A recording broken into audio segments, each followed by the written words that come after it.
That has nothing to do with my prophet. Please just stop it. It doesn't make any sense. That's not the message he sent. That's not what he meant. That's not why he came. So you can claim as much as you want to, but I assure you the man I follow was not the same. See, I know a man who forbade the cutting down of a plant, who even spoke against those who had burnt an ant. So why is it that I simply can't understand how we claim to follow the same man? I mean, I know a man who forbade us from harming the innocent, saying he who does so would not only be prohibited from paradise, but he would not even smell its scent.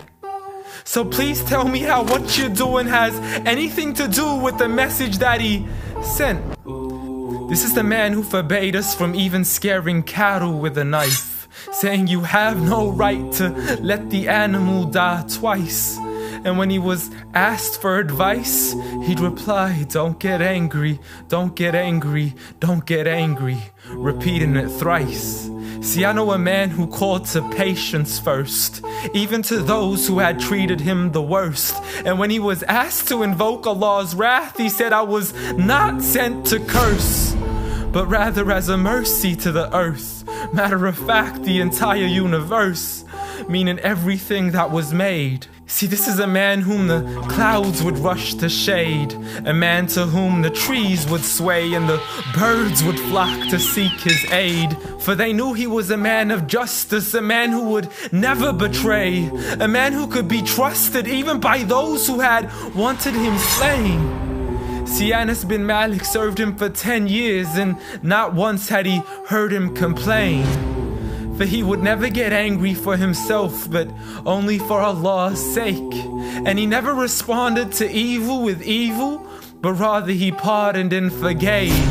For had he been harsh-hearted, the people would have ran away. So what is it that we still don't understand when we claim to follow Islam, yet we fail to follow this man? I mean, I know a man who was so caring and compassionate, who said that there is a reward in serving all things that are animate. In other words, everything that breathes, whether it be the animals, the trees, and every single human being.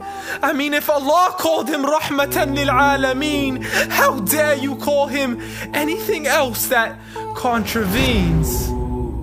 See, this is a man who said that the Muslim was he who is soft, simple, and lenient. A man who taught us himself to be cautious from falling into extremism. See, he was never given two choices except he chose that which was easiest. Not for himself, but for his people and their convenience. See, I know a man who advocated for the freedom of the slaves. A man who taught us that the Muslim is the one from whom the people are safe.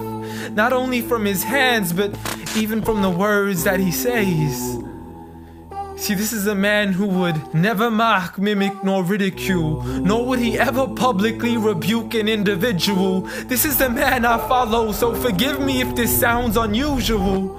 But the man I know was so much more handsome, so beautiful. A man who taught kindness to the neighbors, who taught us to serve others without expecting back any favors, to spread peace to those we know and even to the strangers, to walk with humility and to simply ignore the haters. But nevertheless, I know a man who still taught us to stand up for the oppressed. From the men, women, and children who call out to us in distress. I know a man who taught us to fight for these people, but by no means does this mean we have the right to